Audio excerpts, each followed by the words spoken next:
Terve vaan taas kaikille. Tällä kertaa ei mennyt kuin reilu kuukausi, kun päästiin uuteen reissuun.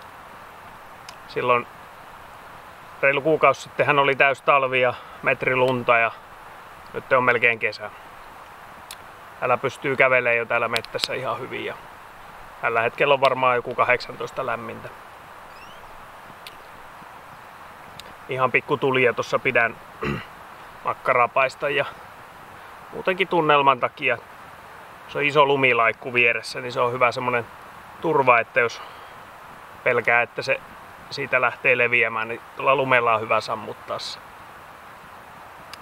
Joo, me ollaan nyt täällä Hammastunturin erämaan länsilaidalla ja muutaman kilometrin tulin tuolta autolta ja tää on tämmönen viikonloppureissu, että pari yötä olisi aikomus olla. Että nyt on perjantai-ilta ja kello tulee varmaan 7:30 kieppeillä nytten, niin tämmösen tarpin otin nyt, kun on niin hyvää ilmaa luvattu, niin tässä pystyy nukkuun kyllä, suojaa pikkusateelta kuitenkin.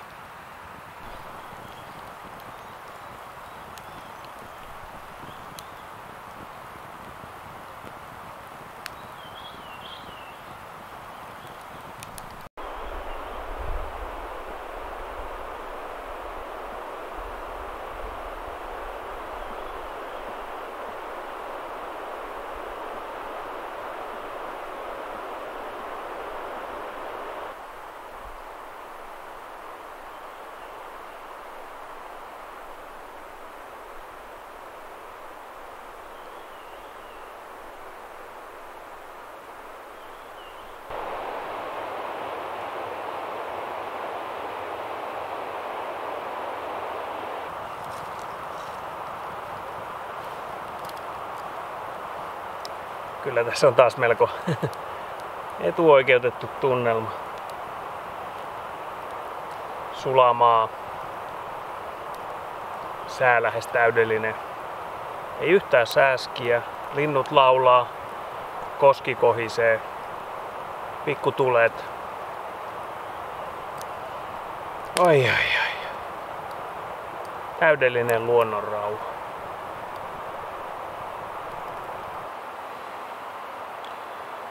No niin, nuotiot on sammutettu. Isäntä on väsynyt. Aika alkaa nukkumaan, vaikka lähes yötön yö jatkuu vaan. Joo.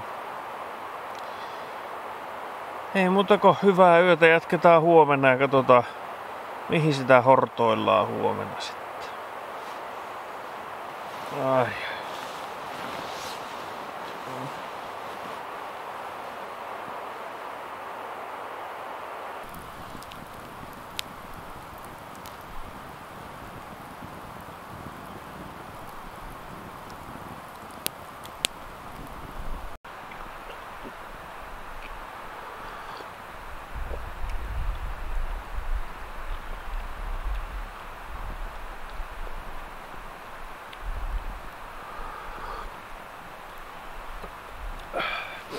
Huomenta vaan kaikille taas. Täällä sama luonnonrauha jatkuu kuin illalla. Yöllä oli hyvä sää koko ajan ja ei mitään erikoista. Ihan hyvä oli nukkua tossa.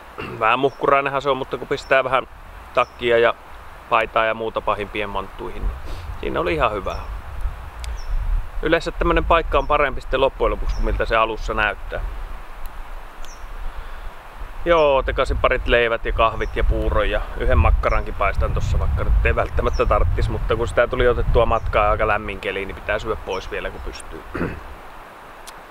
Mukava kun nokipannu kahvista saa ottaa vedet, että siihen talvihommaan verrattuna niin tää on tavallaan aika helppoa, kun pystyy liikkumaan niin helposti ja on tällä hetkellä ainakin lämmin, tietenkin se saattaa huomenna olla toisenlainen sää. Mutta joo, aamupalat ja sitten pakkaillaan ja lähdetään. Tuossa on Suivakko Lompolo tuossa ihan lähellä, niin kierretään se, tai mennään sinne ja päätetään siinä, että mihin suuntaan siitä sitten lähdetään talsiin.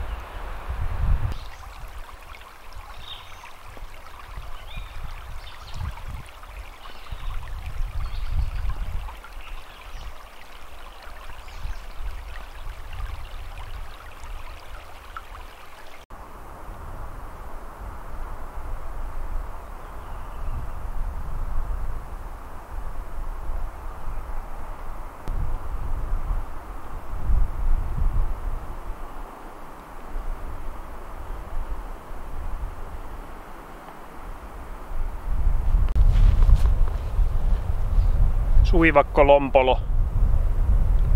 Suivakkojärven autiotupa on tästä semmonen 2-3 kilometriä tonne vähän niinku etelän suuntaan. Me ollaan nyt siinä Lompolo itärannalla. Kai mä oon tässä sitten haahuilemassa sinne Suivakkojärven kämpän suuntaan. En oo kyllä varma käykö edes kämpällä, mutta ainut vaan, että näin tulva-aikaan noin pienetkin purot saattaa olla semmoset, että niitä ei pääse yli. Että tossa on 100 metrin päässä puro, mikä laskee tuolta tunturin suunnasta tähän Lompoloon, ja se on aika kuohuvan näköinen, että käydään katsomassa, onko sitä mitään mahdollisuuksia päästä yli. Tai kuinka kauas ylävirtaa pitää mennä, että siitä pääsee. Eipä siinä. Mullahan ei ole mitään muuta kuin se, kun hortoilee täällä jossakin. Aikansa kuluksi.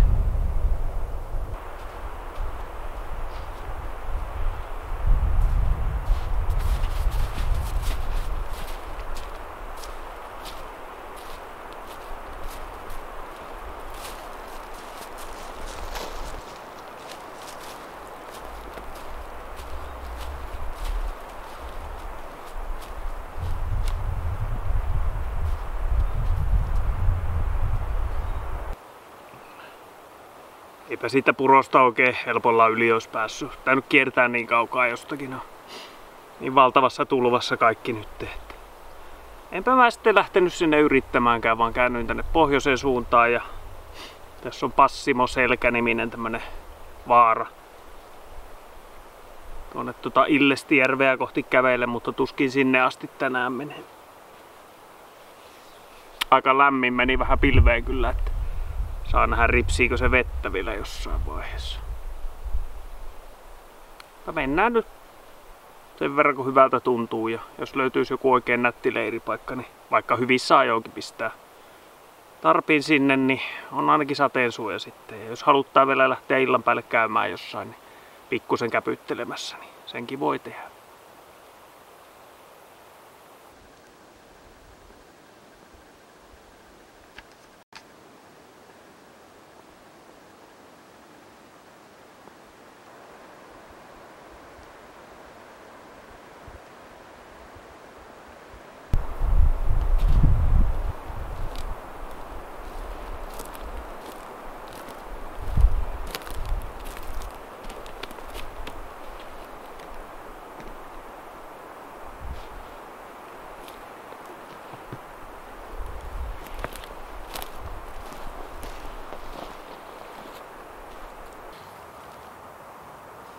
Joo, täällä on tarppi laitettu pystyyn ja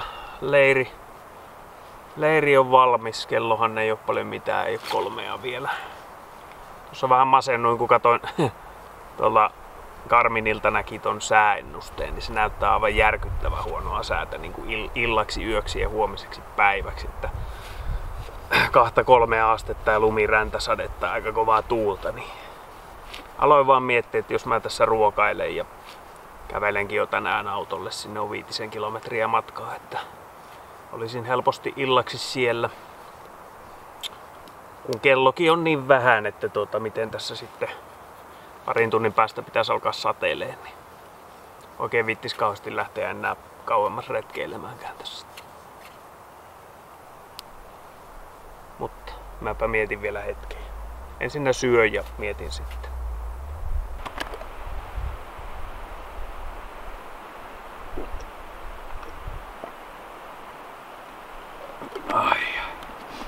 Kuten kuvasta näkyy, lähtöpäätös on tehty.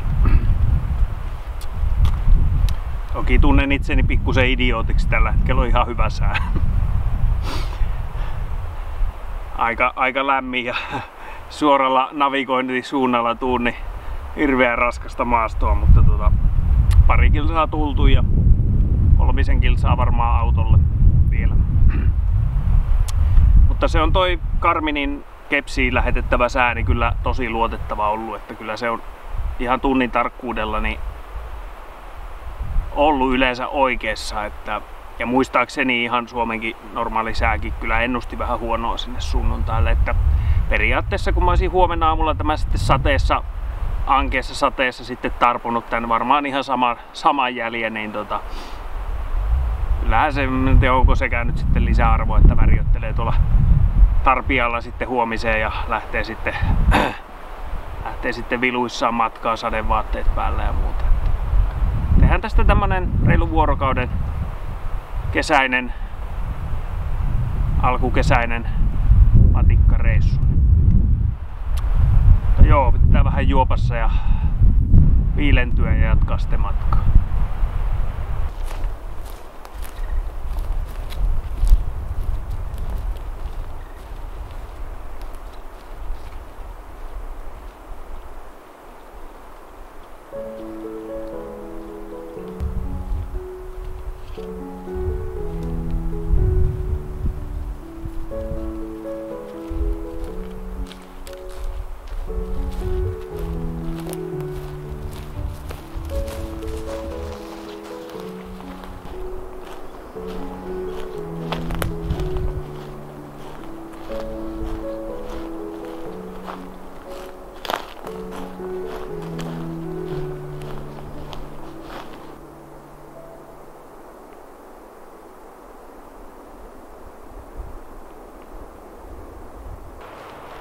No niin, auto alkaisi olemaan tuossa muutaman 100 metrin päässä ja tullaan kohta tuohon Suivakkojärven tielle.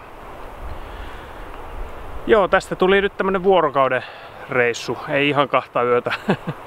Mutta viikonloppureissu kuitenkin ja oli kyllä tähän asti hyvät säät, että muutama vesipisara äsken tuli ja toki jos olisi pidempi reissu, niin eihän me nyt tämmösiä maitojunahommia tehtäisiin, että kyllähän me jatkettaisiin reissua, mutta kun tää nyt oli muutenkin tämmöstä nautiskeluhommaa, niin päätin sitten, että tullaan sitten tänään jo pois. Joo, tulva oli kova joka paikassa, että tähän aikaan jos liikkuu, niin täytyy kyllä ottaa se huomioon. Noin ihan pienet purotkin voi olla melko vaikeita ylittää, jopa mahdottomia paikoja. Mutta sen kun ottaa huomioon ja liikkuu ilman tiukkoja aikatauluja, niin tulva-aikaankin täällä voi liikuskella, eikä ole itikosta vielä haittaa ja melkein yötön yö ja sillä lailla. Mutta näin, katsotaan milloin palataan seuraavan kerran asiaan ja tämä video päättyy tähän ja mukava kun jaksoit katsella ja seuraavaan kertaan sitten. Morjes!